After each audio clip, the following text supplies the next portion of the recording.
นกมันท่วงอย่างเห็นบ่ครับ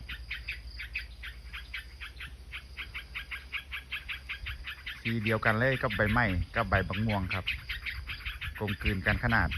งูเขียวตัวนี้ถ้าพอสังเกตดีๆจะบลูเลยครับถ้านกบ่ท่วงก็คงบ่เห็นนะครับ